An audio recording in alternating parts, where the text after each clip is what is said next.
Did you hear the recording? Good. Yep. Welcome, everyone. Welcome to our CSSR President's Reception. I am Paul Gareau. I am the president of the CSSR, and I'm very happy that you came and you're here to share in this wonderful just to celebrate our scholars and our students in the Canadian Society for the Study of Religion.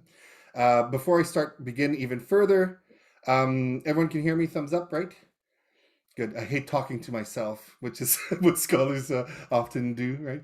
So, in perfect Paul Gareau form, I accidentally put 1300 to 1600 MST on the thing. This will not last like 6 hours, okay? This will last 1 hour. So thank you, Ruby, Auntie Ruby, for pointing that out. And I'm going to own that mistake, which is totally perfect for my way of being. So, bienvenue, bonjour, everyone, bonjour. Welcome to the CSSR event. I want to recognize that I am living and working on Treaty 6 territory in Alberta and Saskatchewan, this great place working at the University of Alberta, and this is Métis homeland. So I'm very proud to speak from here and to be living here and working here. And just to give you a moment to think about the relations that you are in and the working relations that you have with Indigenous peoples in the places where you work and reside. So in terms of the agenda, I sent it all to you an agenda before. And what we're going to do is do a president's reception, very quick, a book prize winner. We're going to, if Ruby is in the house, that Ruby Tuesday is here. Welcome, Ruby. We will present and give space for our book prize winners. That will be followed by our student essay winners, in which we give some space for our students to talk and tell us about who they are and the work that they're doing and the road that they're on. And then some closing remarks, very quick closing, which will be a lot of thank yous. And then room for mingling if we need to, so or if we want at the end. All right. So item 2. This is my first president's speech. I've been the COVID president of the CSSR, which is very rare. Not since the 1917 Spanish flu has there been a CSSR president who was in that COVID space, right? So that's true, right? That's good, Heather. That's good history, Heather. Yes, good. So it's kind of offered me this really weird space to think about and to be and to sort of be this person leading or whatever, leading with our great executive in this time when it's the most stressful and we're the most stuck at home and the most just this long grind of COVID. So when I see everyone coming in or emailing saying I can't make it but I would love to make it, I'm very, very grateful and very appreciative that you are still invested in these conversations and still invested in our academic society, our scholarly society. So I'm very appreciative and I really love it. So I'm really happy that you're here. So we've had to make a lot of big changes, and I'd like to thank all throughout this, thank our executive for showing up and putting in the work and making this online society work. To make the CSSR online has been really difficult, and I'm very appreciative of our executive. And I will name you in my thank you. So don't worry. If you think I'm not thinking about you, I am thinking about you. So you know who you are. So the challenges of our academic environment, it's really, this is what has been coming up for me as president throughout all of this time, is these really big challenges that the study of religion, we're under so much pressure, right? In terms of to respond to this increasing marginalization and of shuttering departments. And we've been seeing this trend happening over the last few years, and this neoliberal turn to universities, which has really caused so much chaos and precarity, right, for our job security and the devaluation of our academic labor. And I'm looking at Alberta right now, and so many universities are going on strike for the first time ever around these issues of academic labor and taking these institutions seriously, right? So I find I'm very grateful to hear us in the last the conference that we had this spring, in which I should have done a president's reception. So it's just it's funny how this is it just got push because of all sorts of circumstances. We came together every single day and talked for an hour about these issues and about these realities, and I loved it. It was fun. It was exhausting, but it's like we just put ourselves there, and I think like we are all working towards greater recognition and to push back against this turn to precarity, right? So yeah, so it's really difficult, I think, to communicate to our university administrations about the impacts of religion and the study of religion in Canadian society and historically and contemporaneously, right? And I really, in terms of the work that we've done over these last 2 years, really, it's been really a great place to make space for religious pluralism around culture and society, like to make this space for this, to have these conversations, right? A critical engagement of questions of race, gender, sexuality, and ableism, a place for us to unpack the political dynamics and genealogy of religious extremism, to understand the legacy and continuing impact of settler colonialism, and to resist racism, white supremacy, and acts of hate against people based on ethnocultural and religious belief, specifically the push anti-indigenous racism, anti-black racism, racism against peoples and communities of color, Islamophobia, and anti-Semitism. Like we are doing this work together on all these different levels, and it's definitely needed. So I'm really it's really interesting to say that we are here today to like push back against these things and to really see how religion has like the study of religion has an impact in Canada, even though the public isn't aware of it. But it's so ironic. It's like the public isn't really aware, or they don't know how important the study of religion is, but everyone has an opinion, right? I had a professor at Concordia, Mark Lalonde, who was a philosopher of religion, and he'd sit on a plane. He told this story where he'd sit on a plane and he'd have a really good book, and the person next to him's like, "Hey, how are you doing? What do you do for a job?" And he'd be like, do I tell them I am a study of religion professor or a philosopher of religion?" And depending on the answer, on the response, the person would either clam up or talk for 4 hours, right? So I always found that really interesting in how dynamic our study is. So that, keeping in that in mind, I'm really proud of the work that we've done to rechange and change the way that the CSSR is, it's our presence online, and just you coming here has been a real good part of this, right? We've really responded to the conditions and realities and the social pressures that we've faced in COVID, right? I'm very proud of the work that is done for our executive. Michelle Folk is here, and Kamer Hamid. Like the work that you've done to bring this conference together is like this is a chef kiss of awesome. Not just me kissing you like this. It's just happy. It's really good stuff. It's been a real success to bring together all our scholars from all over Canada and around the world into these Zoom rooms. To explore all the work that we do, right?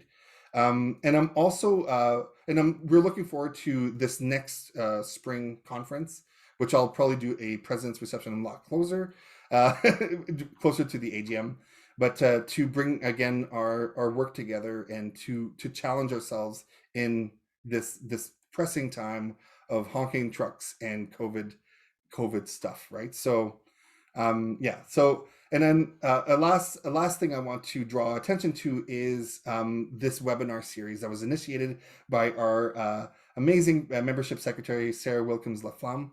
This has just been really a great platform to have these conversations and to continue them and to highlight our work, our academic work and our students' work in a positive way. So I'm very grateful for the work she's done. And now she's like a chair of a department too, so she's working triple hard. So I'm always grateful for Sarah's work there. And all that stuff can be found on the website, on our CSSR website. All of these videos can be found and used in your own pedagogical work or whatever you want, right? So it's always there for the future. So as we look towards the future, a day of returning back in person, and doing this visiting and academic in-person academic engagement, we will continue this online presence with the CSSR. I think it's been really great, really good to see everyone from across the country, right? So to continue to advocate for the importance of the study of religion and to make space for our members and scholars and academics in the study of religion. So I would love to thank our executive for your dedication in ensuring the CSSR remains relevant, engaging, and accessible to our members. And I would love to especially thank Ruby and Heather for their leadership. From a personal level, I could not have done this work or whatever without your leadership. So I'm very grateful. I'm so grateful for just being there and knowing what's going on and how to do this collectively, right? And collaboratively. So real good. So Marcy, and I think I'll take this moment too to thank everyone. I want to thank Deanna, our recording secretary, for her work. I want to thank Ted Malcolmson as treasurer for all his amazing jokes and amazing engagement, keeping the money safe. Thanking Sarah for her work, Alicia Cummins, member at large, and Janine LeBlanc, who couldn't be here today, for for doing the student essay reading, and we had some amazing essays, and they did an excellent job putting that together and finding and being creative about it and being objective and being cool about it. And then our program co-chairs, Cameron and Michelle, like I said before, thank you so much for all of this long-standing work. Our graduate student member at large, Chris Miller, thank you so much for being here and showing up to all of our meetings and your dedication. And then finally, our communications liaison, Shamiksa Love. She's been here for a long time and she's very dedicated, and it's just amazing, right? So it's CSSR is like a family, and I'm really happy that we get along. So so Marcy, hi everyone, and we will move on to the next thing. So we'll move on to the next element. Thank you. So this yes, thank you. It's so weird not to be in a room with people who are actually coughing and sniffing and some feedback, so if you feel like opening your mics and coughing, go for it. I invite that. Thank you. So we will move to item 3, our book prize winner. And I would love to invite Ruby, if she's in there, she is, to present this prize. Ruby. Hi, everybody. I hope that you are all doing very well on this fine winter day. For our book prize, our committee had to evaluate 20 books, which I thought was an amazing amount of books that were received for the 2020 book prize. For those of you who are wondering why we're doing 2020 in 2022 instead of 2021, it's called COVID. It's amazing how many books, actually physical books, stop getting sent in the mail all of a sudden when there is an outbreak.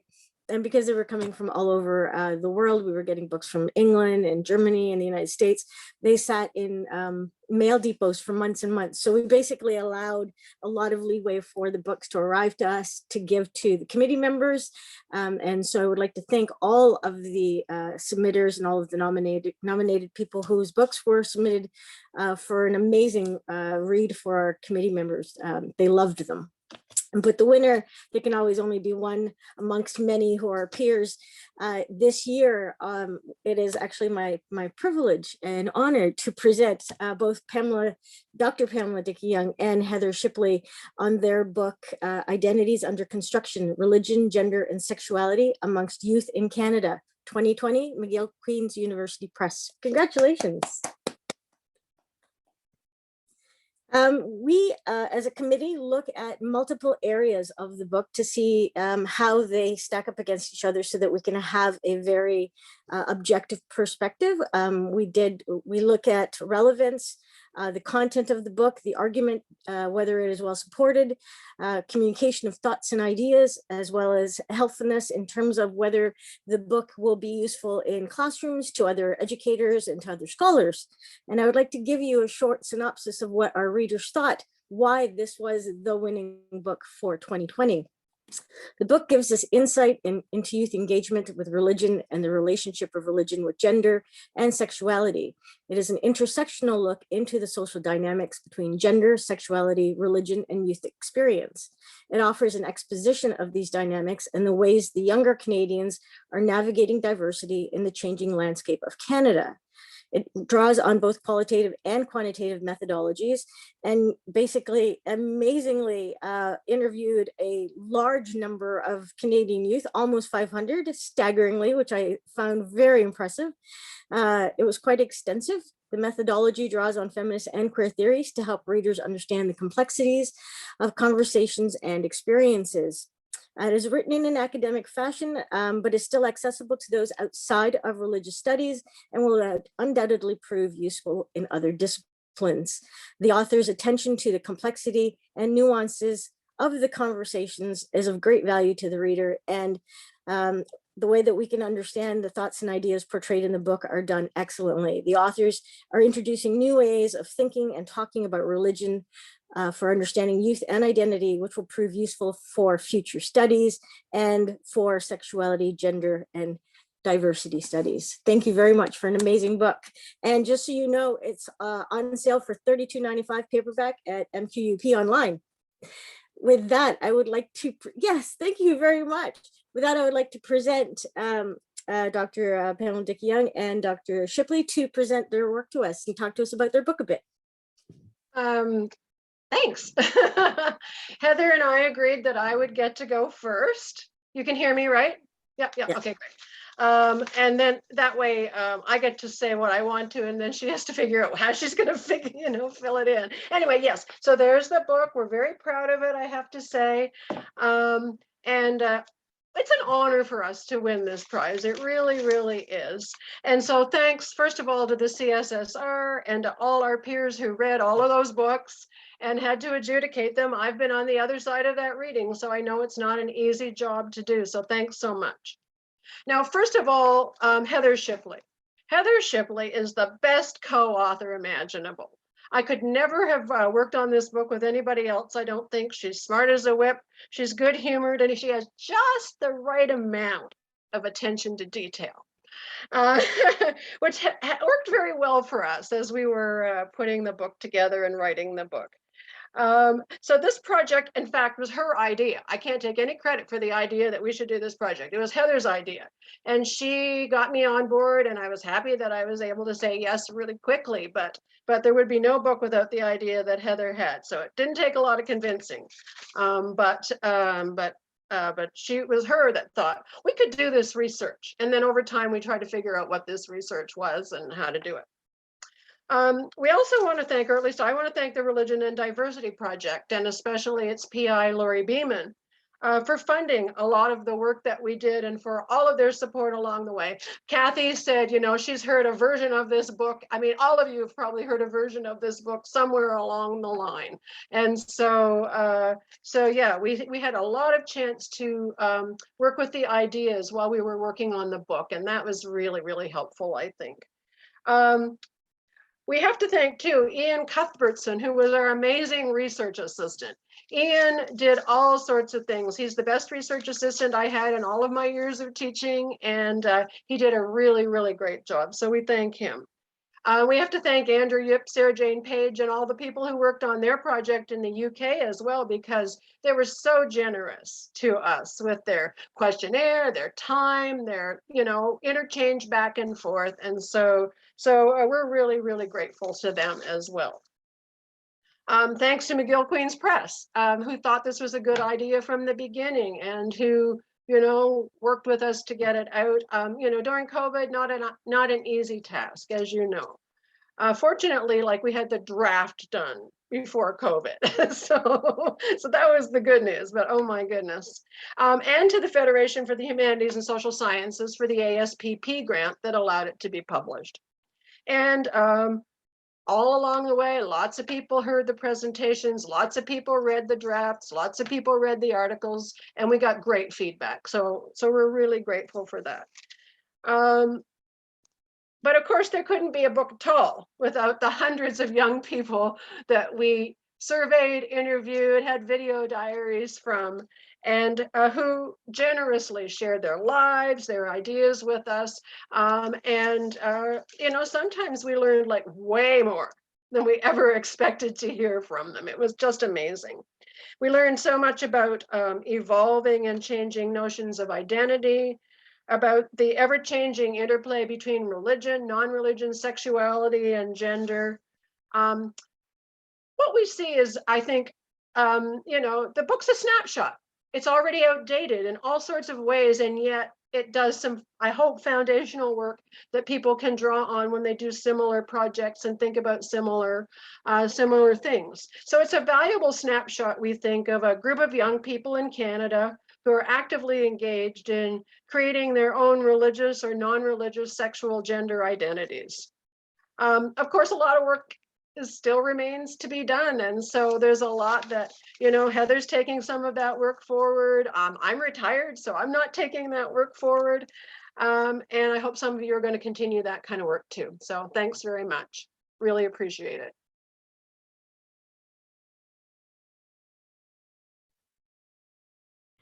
And I will, so Pam, thank you. That was wonderful. And I'm going to repeat some of the thank yous you said, but I'm also going to start with thanking Pam in addition, because if she thinks I'm an amazing co-author, you should co-author with her. It was a really wonderful experience, as was doing the research project with her.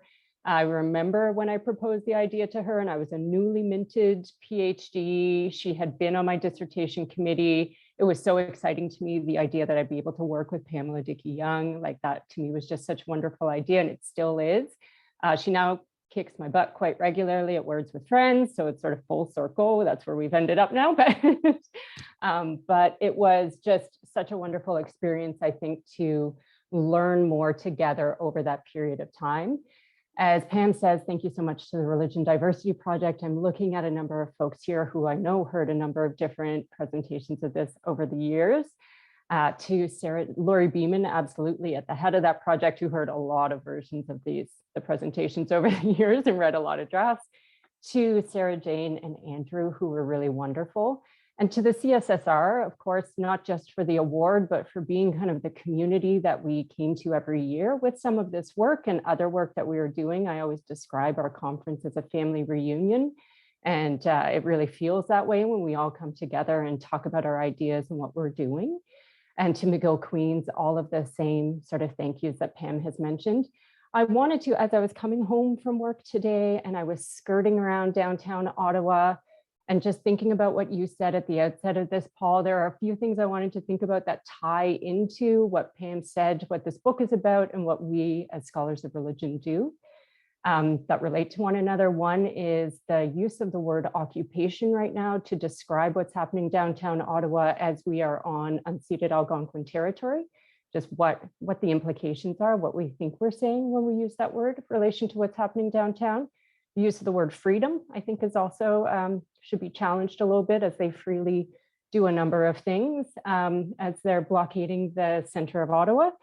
And then a number of symbols that have appeared throughout the course of the past couple of weeks: the homophobic, transphobic, anti-queer, the Nazi, the swastika, Nazi symbolism, Confederate flag, a number of things that are on display that we know we're not gone, or we're not away from the people and the place that we live in, but I think is becoming more and more explicit maybe to others, that what we are all doing in this conversation is challenging assumptions and misrepresentations, allowing people's voices to actually speak against some of these sort of dominant representations, and maybe also the way media is creating that space for some of the conversations. So I think the work that Pam and I did on this really allowed us that opportunity to hear from people about assumptions about religion, gender, and sexuality, to allow those young people to break those assumptions in that space, which was really wonderful.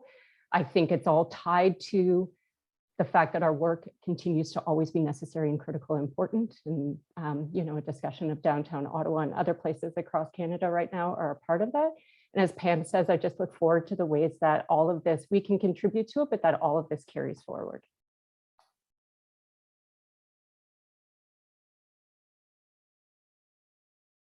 And I will clink glasses with Pam in spirit. Cheers, Sandy. I would love to thank you both for a wonderful presentation on your work. I hope that other people who are joining our wonderful presidential reception today find it useful in their work, because it touches on so many different areas and dynamics in terms of relationships, gender, diversity, diaspora, LGBTQ. I mean, it's just, I know that Pam says it's not relevant anymore, but it's still relevant.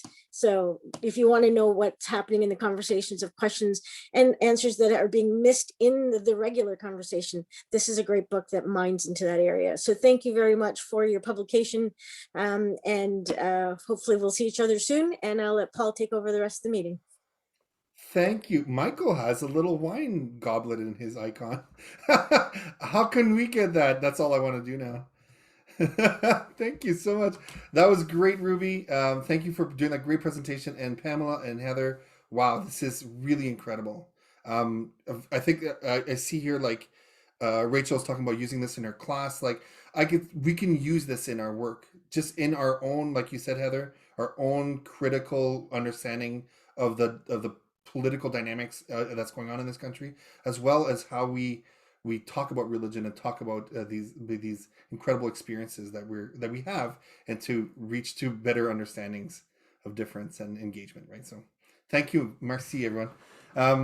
So I'd like to take this opportunity, like when you said, Ruby, it's like, this is a great opportunity for us to celebrate scholarship. Like, Pamela, you're retired. This is a really great, like, legacy that you're giving us. And Heather, you know, like, this is really awesome. And I really want to turn this kind of spotlight on our students, right? Our PhD students, our master's students, and our undergrads, who are, you know, we're talking about precarity and all these things, the job market. It's a little bit all over the place, but this is an opportunity for us to look at what's inspiring our students, and to then help and engage and stand with our students, right?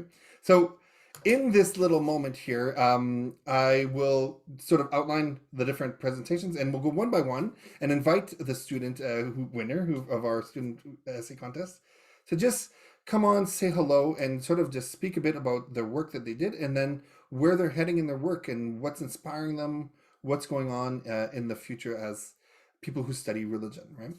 But before I do that, I would like to thank again Alicia and Janine for their amazing work, because there were so many good essays that came in, and like any contest, you have to pick one person. So I don't know if I'll speak for Alicia. Alicia's here. If she wants to speak, she can pipe in. But it's a like Pamela said, it's like being on the other side. It's a very difficult place, but we're very proud and very happy that for the people who won here. So our first winner that we're gonna spotlight today is our PhD essay winner, Heather Patrick from the University of Manitoba. So her essay is entitled, "Is That a Priest in Your Pocket?" Ooh, super sexy. Rosary beads in the medieval domestic sphere. So I would like to invite Heather to jump on and just say a few words. Okay, hi everyone. Another Heather.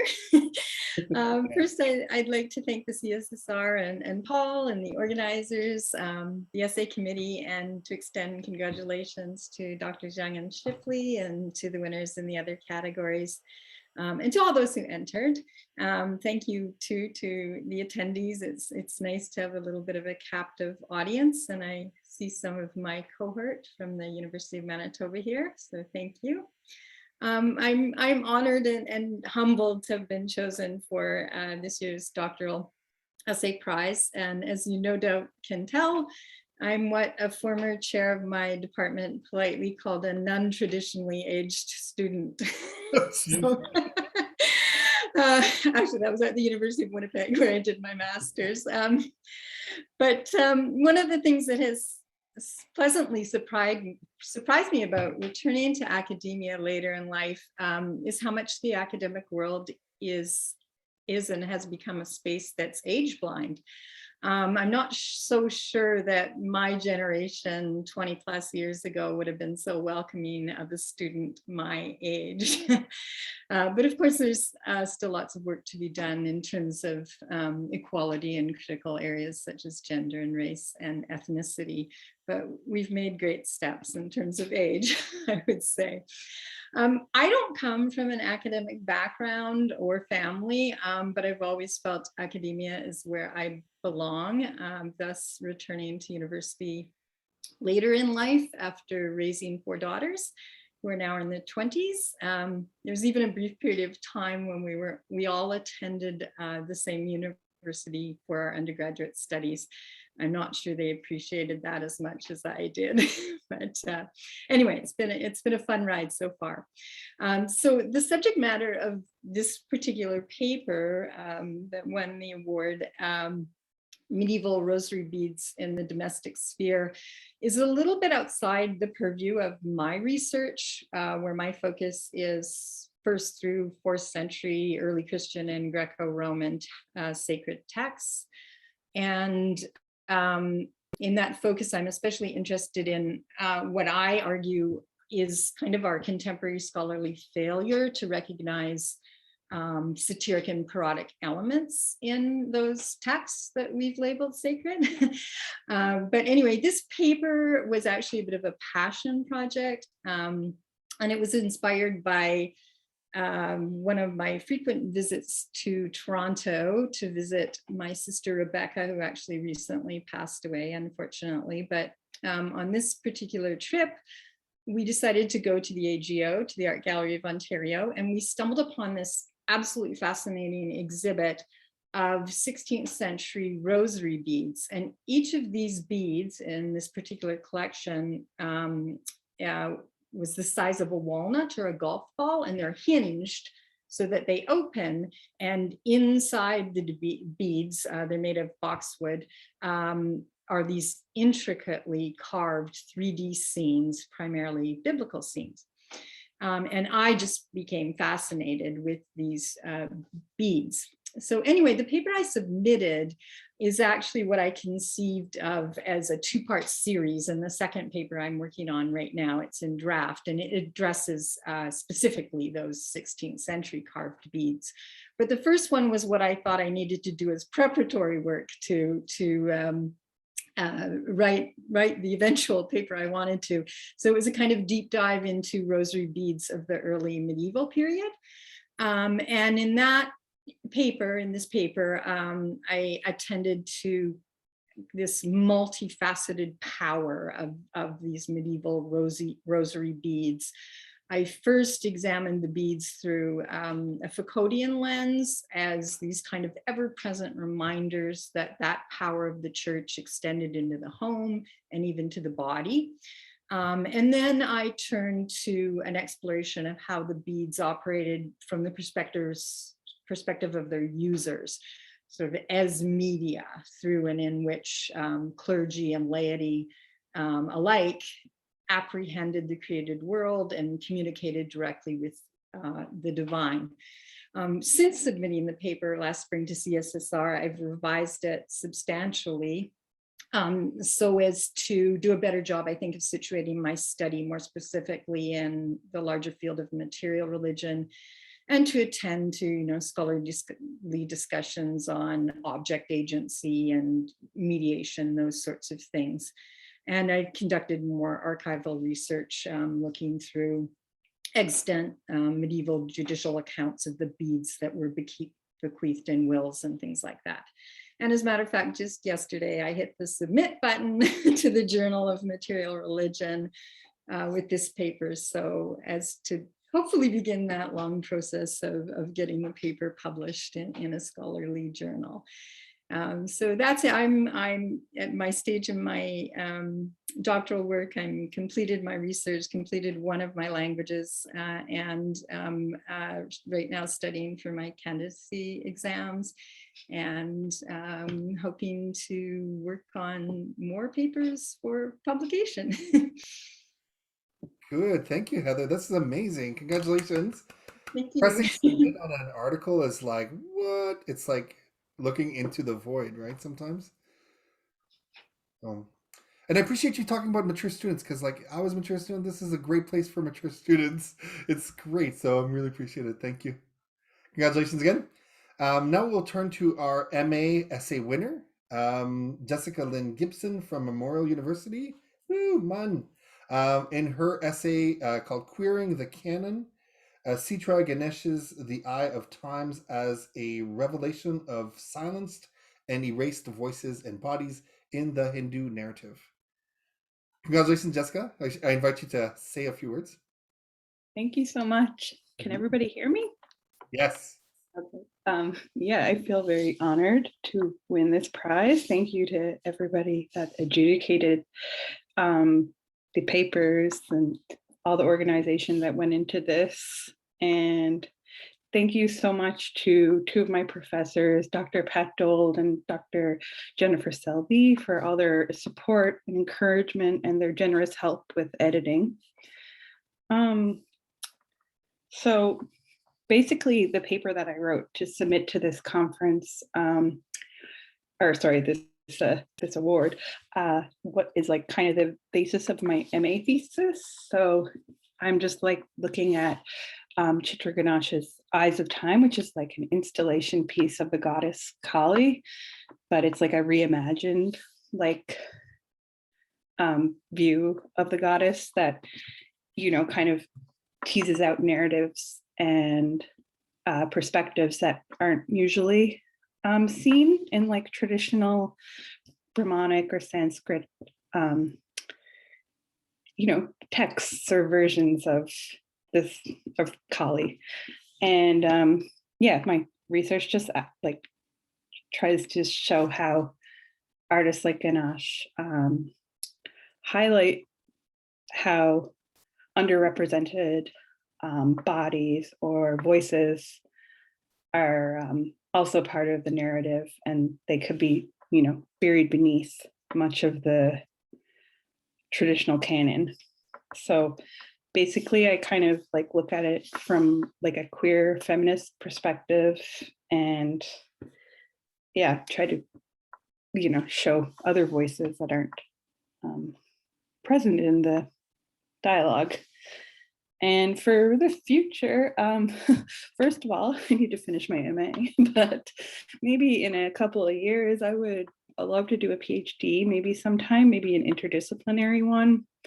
Have like kind of interested in doing like ethnographical research about diaspora communities, maybe here in Newfoundland, and how they relate to like religion and food, but that's pretty broad and maybe quite in the future. But thank you so much to everybody who attended. And yes. Excellent. Thank you, Jessica. Big steps, big steps. And I'm really happy that your professors are here and to celebrate this with you, right? So it's really cool. So congratulations, Jessica. And good luck with all of your future endeavors. Holy, do a PhD. It's so easy. I did one. Easy. Just joking. It's hard. No, it's easy. It's easy hard.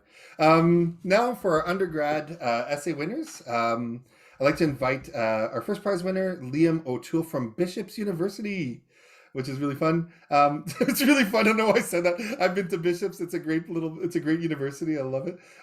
So Liam's title of his paper is called Navajana Buddhism, Socialism and Buddhism as a Means to Liberate the Dalits. Welcome, Liam. Hey, thank you. Thank you for having me, and thank you to the rest of the CSSR. And I would like to think that Bishop's is a fun campus. You're right. We try to have fun here, at least. It's so much fun. Yeah.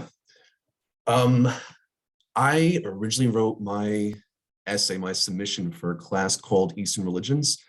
And originally I was taking it as an elective to fulfill the humanities requirement in my degree, because originally I'm not in religious studies. I'm originally coming from economics and politics, which is what I originally came to Bishop's for.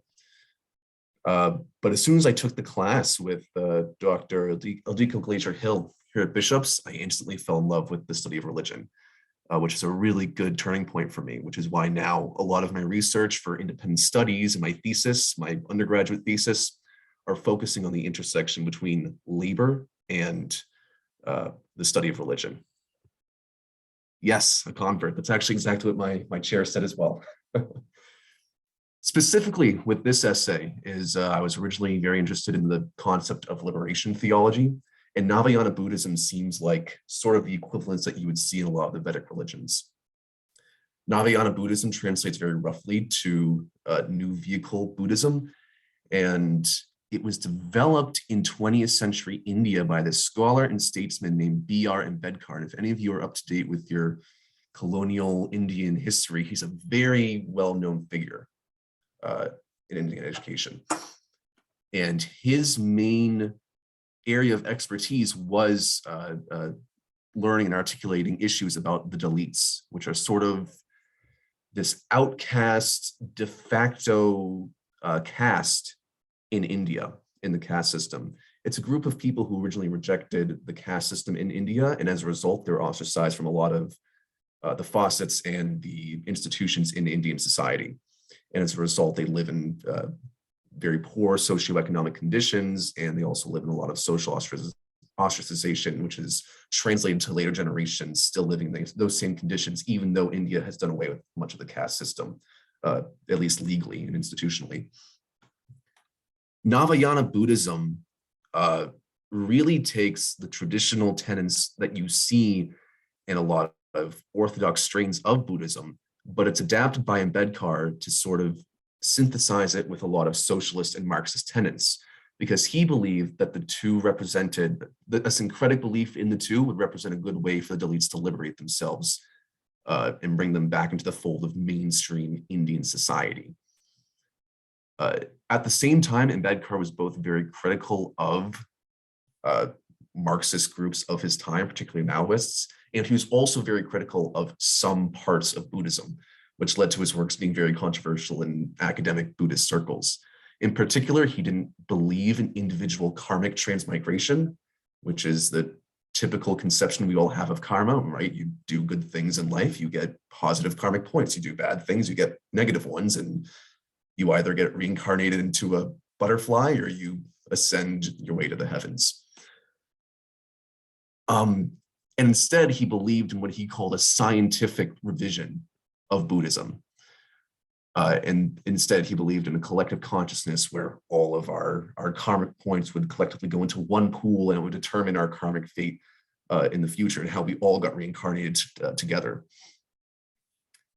As far as his success with Navajana Buddhism went, he was very successful. His work got published briefly after he passed away, but his work was very successful in converting a lot of the Dalits in India to Buddhism. And if that's the only metric by which you evaluate how successful his works were, then he did a very good job at converting Dalits in India to Buddhism. At the same time, we have evidence from anthropologists and sociologists who would go into Dalit communities, interview Dalits, and they would still believe in a lot of the tenets of Hinduism rather than Buddhism. And they would also, they believe in the pantheon of Hindus, gods and goddesses, and also they have a lot of individualistic beliefs about Hinduism, and they didn't take Ambedkar's 10 commandments, is basically the equivalent of what he wrote.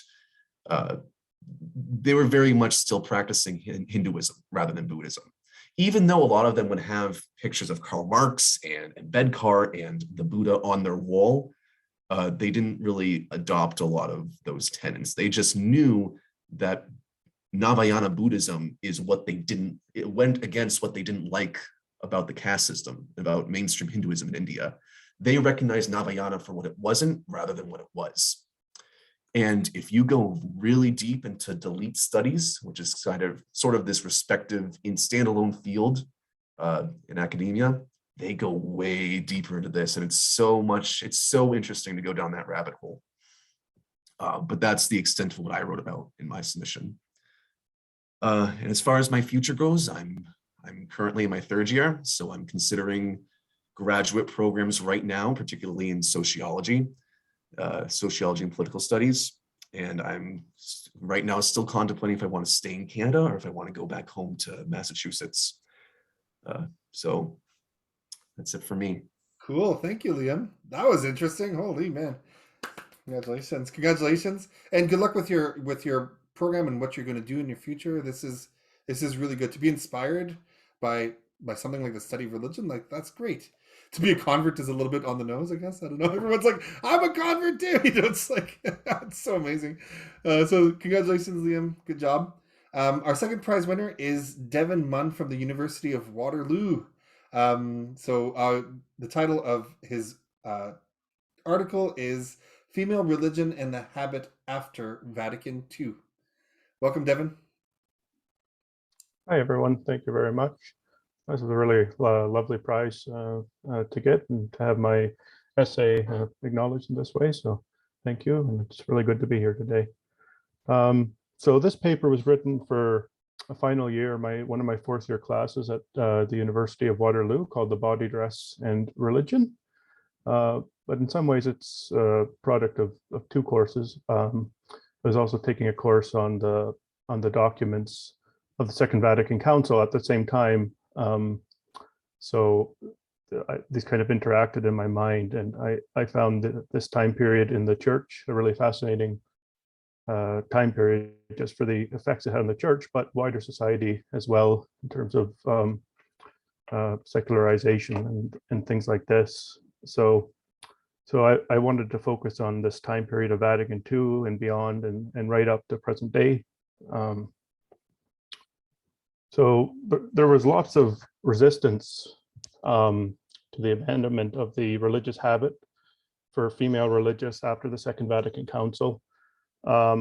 Interestingly, not as much directly after the council itself, but mostly during the pontificate of John Paul II. And this abandoning of the habit then acted as a sort of resistance to this and to the church hierarchy, as the female body really became a site of change and resistance following the Second Vatican Council for female religious, and it followed these other trends as well. So decloistering, new advocacy work, and indeed like a lot of work in feminist advocacy for female religious and nuns and sisters after Second Vatican Council. So there was a lot of dynamics going on here, and either the abandoning or the reappropriation of the habit became a tool that was used by female religious during this period. So that's my paper. Currently, I have since graduated from the University of Waterloo with my degree in religious studies. Right now, I'm still at the University of Waterloo. I'm at the affiliated Conrad Grebel University College, and I'm doing a Master's of Theological Studies. So I'm hoping to pursue further work in theological anthropology and biblical studies approaches to suffering, disability, and mental health. And also I have some interest in ecumenism and the promotion of interreligious dialogue as well.